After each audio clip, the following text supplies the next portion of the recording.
want short on in years. Welcome home, sir. I am Barnabas Basil Fawlty. By order of the Duchess, I shall serve you as Major Domo of Corvo Bianco. I previously served with distinction at the Nibli family manor and in Nazaire with Admiral Rompali, who, as you are certain to know, is an extraordinary, demanding gentleman. Whoa, Barnabas Basil. One thing you ought to know.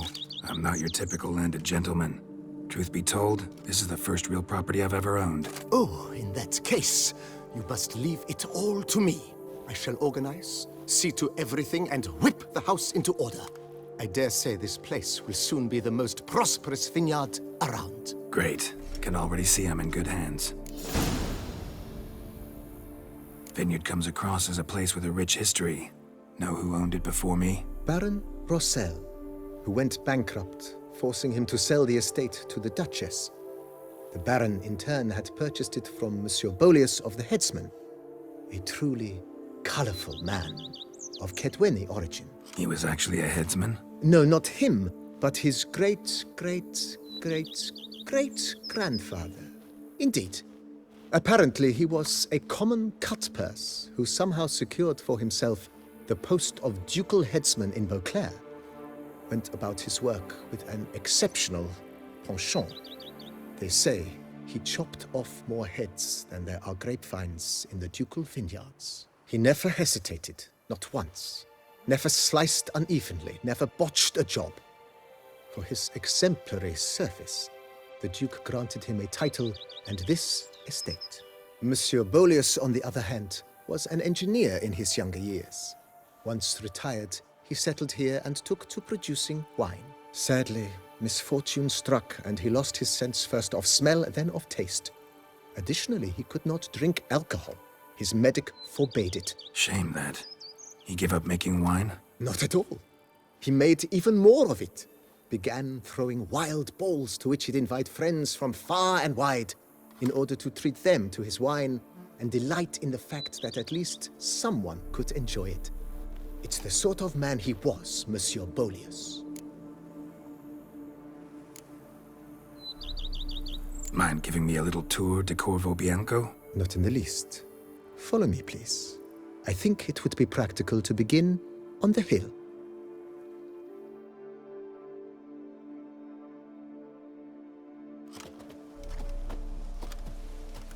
Behold, sir, your estate in all its splendor.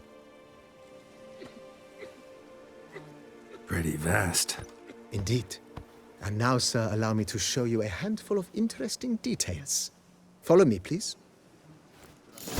Been a major domo all your life? Yes, I come from a long line of major domos.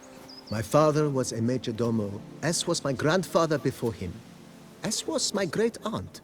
In fact, she was the one to start the tradition. Great-aunt? A hard woman. It is said that already as a child, she knew where she was going and went there. When she arrived in Beauclair, she signed on as a chambermaid at one of the vineyards, then slowly worked her way up to Major Domo. She dragged the rest of the family up the same path. Follow me, please.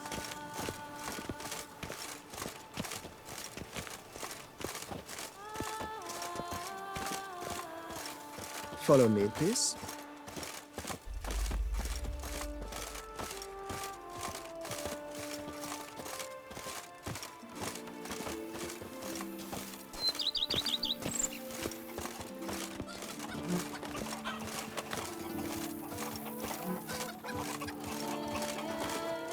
The servants' quarters. I occupy the green home. With the Duchess's permission, I have hired a full staff. Their salaries to be paid from the ducal treasury. Nice of her. Not the most sightly part of the estate, I admit. But I think it's worthwhile for you as master of the domain to know where the help stays. A bushel of creeps is more a burden than that steel of yours.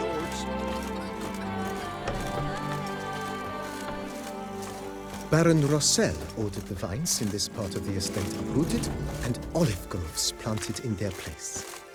They look beautiful, especially comes through. Don't look at all bad now, either. That steel of yours.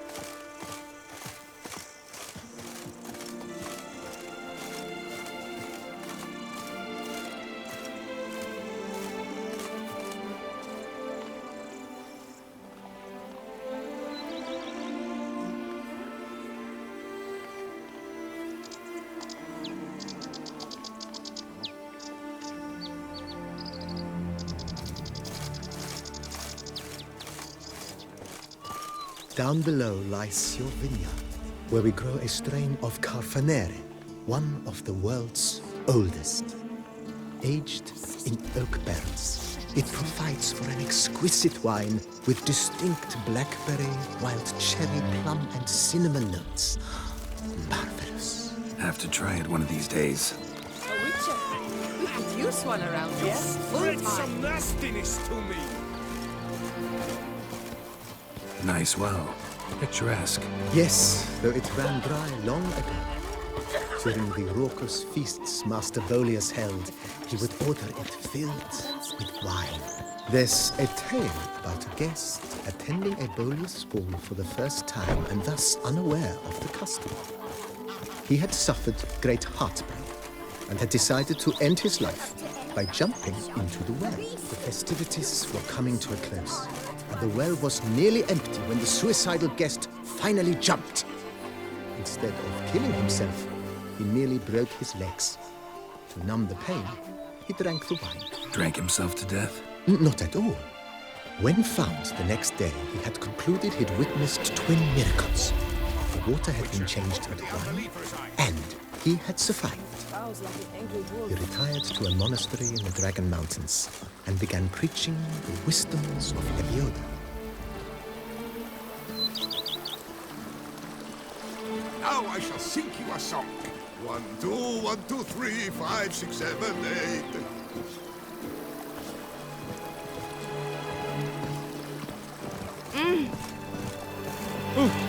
Ooh la la.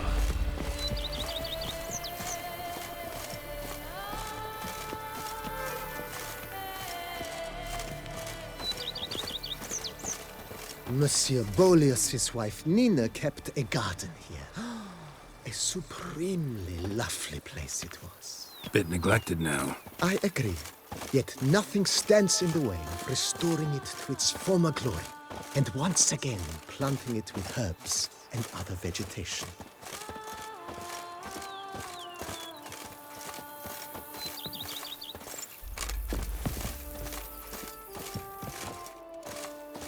Madame Nina planted diminutive, delicate flowers and herbs here.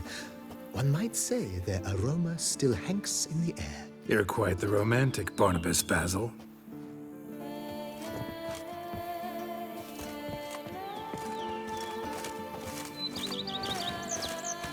Women and chops. The more you beat them, the better they are.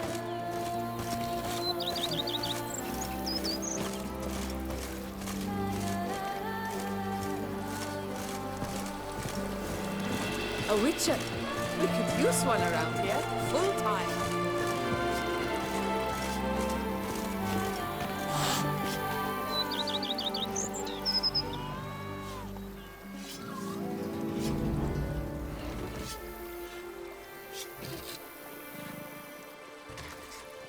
Scrub off. You'll soon need a coffee.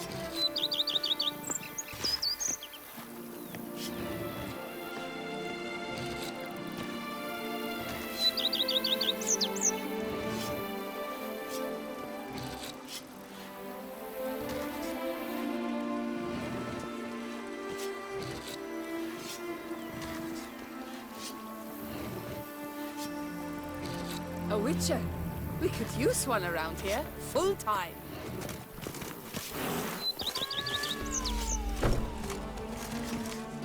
This served as an additional wine cellar in years of plentiful harvests. Bit of work and it'll make a fine stable for Roach.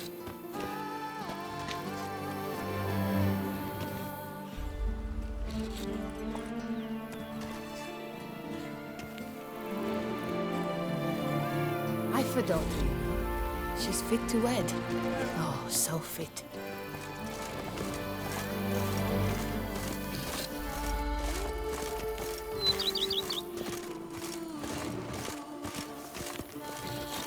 The cellars, voila.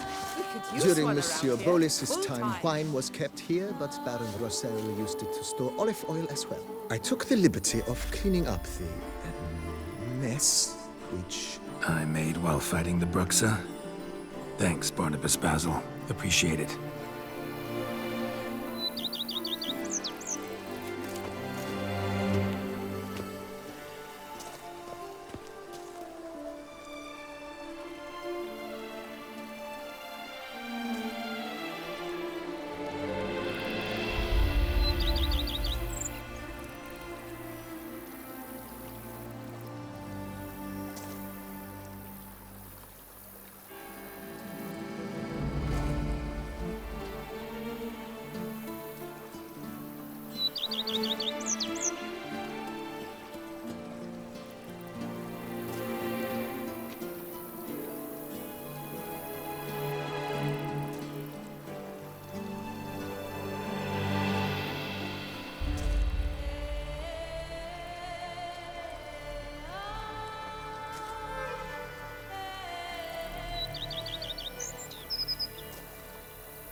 I'd rather be an eagle than a quail.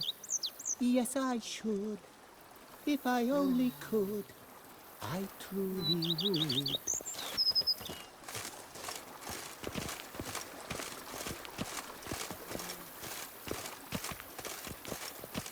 As you can see, the facade I is, forgot you. how to put it, She's slightly still red. stained.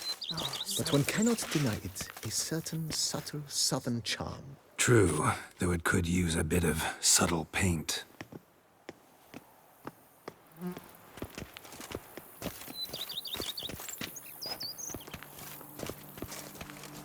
Follow me, please.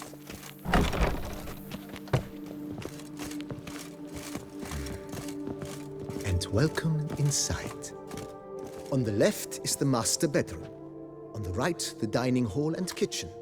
Upstairs, you shall find the guest room, currently used for storage. Not a bad idea. At the moment, the house is only minimally furnished. Yet I believe we will, together, devise some innovative arrangements. A few paintings, for instance, would breathe new life into the abode immediately. With that, sir, you've seen the full lay of the land. Corvo Bianco is a beautiful estate. Though one must admit, time has taken its toll. Forgive me for being forward, but if you were to choose to invest a small sum towards its beautification, consider me at your service on the matter. Think I'll take you up on that. Be sure to come and see you if I decide to do any remodeling.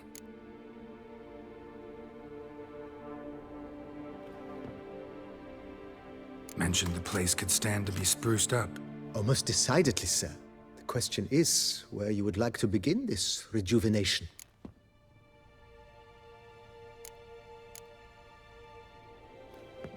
Been thinking about the outer walls. Maybe a fresh coat of paint or some patching. If I might dare to make a suggestion, why not start with a general renovation? I once oversaw such work at Admiral Rompelli's summer residence. The effects were simply breathtaking. Not only did the residence positively sparkle afterwards, but we also made room to display the Admiral's armor and weapons, of which he was a passionate collector.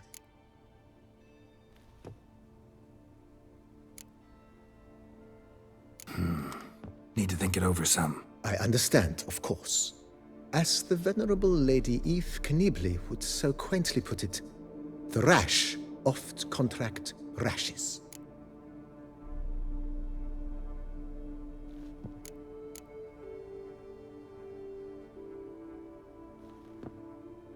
Know what?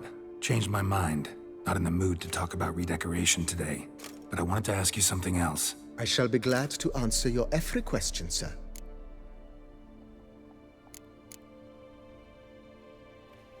Thanks. Gotta get back to my business now. See you soon.